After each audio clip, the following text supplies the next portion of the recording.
Well, the devil just had a press conference. I feel like Harrison Walls were the perfect candidate. Honestly, I could have run a drug parakeet and it wouldn't have made a difference. My Democrat followers will vote for anyone who promises them the right to kill their kids. So, the good guys they just wanted it more, I guess. You know, the match was just kind of unfair. And they had Oprah and everyone else on the P. Diddy White Party list that, of course, sold their souls, and it didn't really work out that well for them. As, of course, Donald Trump, right now, in the making of this video, is assembling his cabinet, as there are some other threats looming here that are important to talk about. As it's fair to say, there are some very interesting problems ahead of us, as I think it's fair to say that Donald Trump just is considering making one really good decision and one really bad, awful one that, of course, we are going to be discussing in particular length here, as, of course, nothing is final yet, as the political landscape of the United States is still being decided, as Reuters is now officially reporting that the Republicans will actually retain the U.S. House majority, allowing Donald Trump to, of course, implement his agenda without any kind of Democrat being able to stop it or impede it.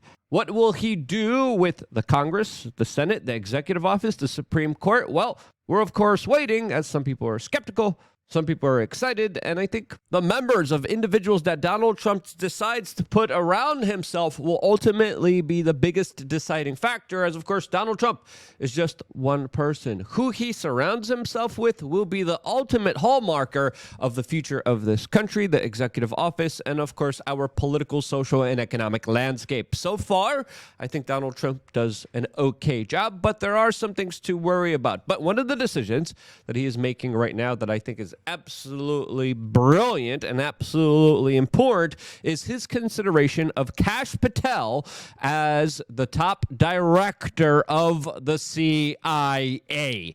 As, of course, personally, just to give you some kind of transparency here, I know Kash Patel. I had multiple conversations with him, and to be quite frank with you, I think he's great for the job. All the conversations I had with him, he never pandered, he never lied, he never was disingenuous. We had very difficult conversations. I was able to ask him extremely difficult questions, and all the times he answered, even when it wasn't politically convenient. And seeing this man at the helm of the CIA is something that I think would be groundbreaking, as, of course, he was the previous director of intelligence under the Trump administration, serving under his National Security Council, as Gina Haspel, the current head of the CIA, really doesn't like this particular decision, as she voiced her opposition to this, even threatening to resign, according to Axios, as she is also, most importantly, the person that destroyed evidence of the CIA's previous torture program. As Kash Patel represents the complete polar opposite of her,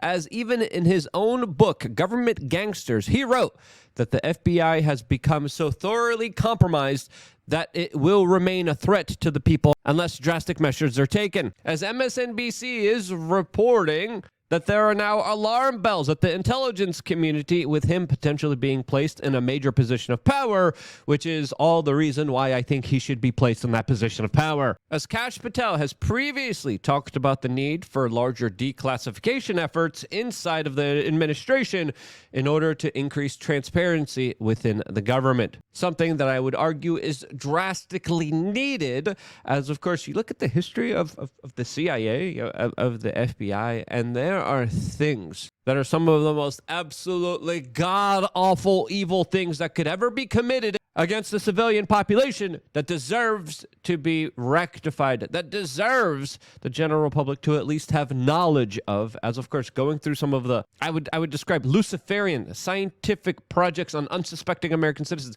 going after and sabotaging democratic means and ways, implementing and importing drugs while propping up cartels and terrorist organizations is something that your tax dollars all paid for through, of course, these clandestine, secretive, larger organizations that, of course, have been ruling with impunity. Kash Patel now represents an unraveling of it, which I think is more important than ever. In my opinion, if Donald Trump appoints this man to be at the head of the CIA, I think it's going to be one of the most important, best decisions he could make inside of his administration. As of course, Cash is also specifically talking about not just overhauling these agencies, but look into all of their scandals and promote rapid transparency that would allow the American people to finally see the truth of exactly what's happening with their own tax dollars. And that's needed more than ever. And talking about these things and sharing these videos and sharing these talking points is important because the Trump administration is listening to the people online. And we saw that as, of course, there was a national kind of populist fervor saying, hey, please don't put in any neocons. Please don't put in Mike Pompeo, Nikki Haley into any positions of power. And the Trump administration actually listened to its supporters online as Trump announced specifically on Truth Social that Haley and Pompeo will not be joining his second administration, which Nikki Haley wasn't really too happy about, as she previously publicly endorsed him and now won't be getting a seat at the table. But someone who might get a seat at the table is also just as worrying and troublesome as Pompeo and Nikki Haley, and that, of course, is Marco Rubio, who, according to NBC News, is expected to be the next Secretary of State, a very important position for the future Trump administration. As personally, I'm not really excited about this personal choice, as, of course, when I saw Marco Rubio kind of positioning himself around Donald Trump, I did hear of him bringing a lot of particular big money interests and big money backers to Donald Trump, which, of course, probably is going to be rewarded with some kind of larger position. This, as of course, Rubio hasn't been a fan favorite of the independent media, as Alex Jones in 2018 had this very interesting conversation with him. Of authoritarian regimes abroad to crack down on free speech, because I wonder why Rubio got so mad at me and threatened me there's physically. a balance between what is free speech and what people disagree on. Poor Rubio. I'm sorry, we gotta go. Yeah, man, I gotta go to the committee. You guys can talk to this clown. Oh, yeah. Looks a little frat boy. As it's fair to say, there definitely isn't a love affair between the alternative media and Marco Rubio, except for, of course, Ben Shapiro, that is very pleased with the announcement, as he just tweeted, Waltz for NSA, Rubio for Secretary of State, I got a fafa, and the only prescription is more winning, as he is very excited about these particular picks, as there are other reports of other Trump confidant members like RFK Jr. that aren't really pleased with this particular news. As it's important to note here that Marco Rubio was previously described as being the same person as Hillary Clinton, according to U.S. Senator Rand Paul, as Donald Trump in 2015 said himself, Rubio is totally owned by the lobbyist and special interests, a lightweight senator with the worst voting record in the Senate, quote, lazy. And again, I don't just want to be picking on the guy here. His record speaks for itself, as Rubio even recently tried to help pass a Senate bill that would prevent any U.S. president from leaving NATO. This bill was specifically designated against Donald Trump that has been threatening to, of course, leave NATO. This has other individuals like Tulsi Gabbard, who I think would be better for the position here, even warned Donald Trump about Rubio being inside of the cabinet, as she previously had this to say about the U.S. Florida senator.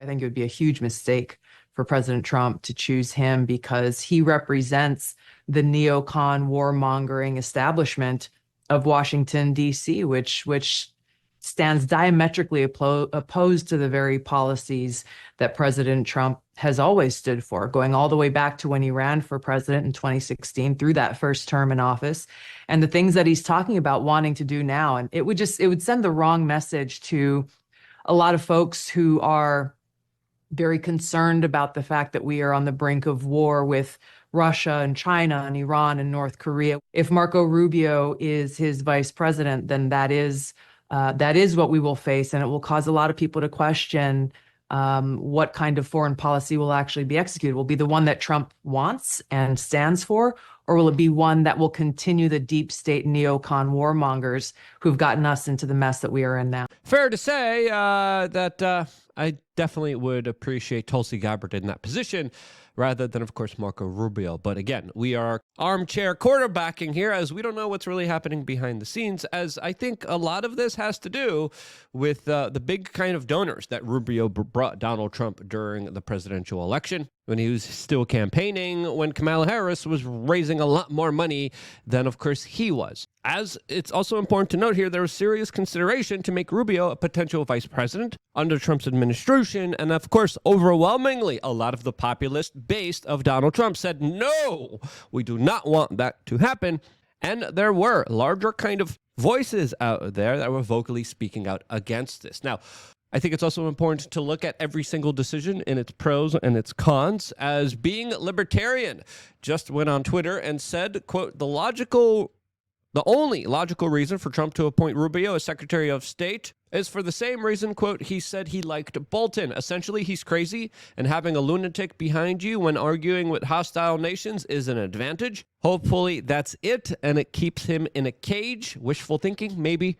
But Trump has been pretty clear about no more wars, and Rubio is the same as Liz Cheney. Yes, I would even say that there's a potential resemblance there. As, of course, that's not the only troubling pick here, as there are other individuals that also don't have the best track record here that are being considered for the larger appointments. As, of course, we are dealing with very dangerous situations geopolitically. As, of course, we look at what's happening right now in Ukraine, and it represents a larger kind of proxy war between the East and the West. This as tensions are rising between the United States and China, the United States and North Korea, the United States and Iran, and Donald Trump pledging no new wars. Donald Trump pledging to end these wars is a sign and hallmarker of his campaign issue that was one of the best galvanizing issues that the American people will want him to deliver on. And if he doesn't deliver on those situations, the American people will be pissed, and his record and his legacy and how they will view him will be a lot different than, of course, a lot of people expect to view him. So his legacy is on the line here, something that is incredibly important for Donald Trump, something that's important for a lot of politicians that go into political office here. And I'm sorry, but this is too big of an issue for a lot of the American people just to blindly forget about, as we are facing some very serious situations, very complex situations, very difficult situations to untangle, to unravel, as there are some serious, legitimate concerns about the future of American foreign policy that deserve to be addressed. As Cassandra McDonald actually issued some similar epithets, saying, I honestly just want to avoid war with Iran. If Trump can do that, I'm fairly happy. Mike Cernovich came out and said Trump's appointments are fine. None of them will launch a coup. 80% are great. Attention needs to be on a Senate majority leader fight. As we all have to understand here now that the public pressure, the public discourse matters. And we've seen that it matters before. As officially, Donald Trump has only picked a few individuals, Lee Zeldin, Elisa Stefanik, J.D. Vance, and Susie Wills, as official members of his cabinet. Officially, some names are being floated around here, and the public reaction to all of this matters. What we say, what we think matters. And that's why I would ask you guys to share this video, make clips of it, as these conversations are more important than ever, as we finally have a representative government that actually listens to us online. And that's why your voice online matters more than ever. And that's one reason out of many reasons we created LukeUnfiltered.com, a way for all of us to, of course, come and talk to each other and be a part of a secret, not so secret society where we do meetups. We're going to be doing a meetup sometime soon here in South Florida, either in Tampa or in Miami. I want to do some kind of larger cleanup. I want to do some kind of nature hike. I want to do something that actually gives back to the community. And of course, you get to be a part of that and a lot more, and also get the ability to call in to our live show, all just by simply signing up to LukeUnfiltered.com for less than 20 cents a day. Right here, just click the link in the description, click right here, and put in your information. It's quick, it's easy, it's simple. You get emailed back a login, and you get a lot of really incredible videos. As of course, after our podcast episodes, we started to ask people what is their most controversial views, the people that are here in studio with us. Today, we're going to have Nick Sorter and the Mostly Peaceful Latina also in studio here with us. And you could be a part of that show, and you could call in, and you could be a part of that conversation just by signing up right now to LukeUnfiltered.com. So if you haven't done that yet, what are you doing? What are you waiting for? Sign up, and I will see you there right after this particular broadcast, as we also have a lot of exclusive videos. We have 3 members-only videos that are released about sleep, about vitamins, about making sure you have the best knowledge to become the strongest, most amazing version of yourself, all on LukeUnfiltered.com. I wouldn't be here if it wasn't for you guys actively signing up. I need your help. I got major problems with the IRS. SaveLukeNow.com is also another website you should check out where you could get these hats. There's only 100 of them. I wouldn't be here if it wasn't for you guys supporting me, and this is why I love you guys. Stay tuned for more here on youtube.com/wearechange.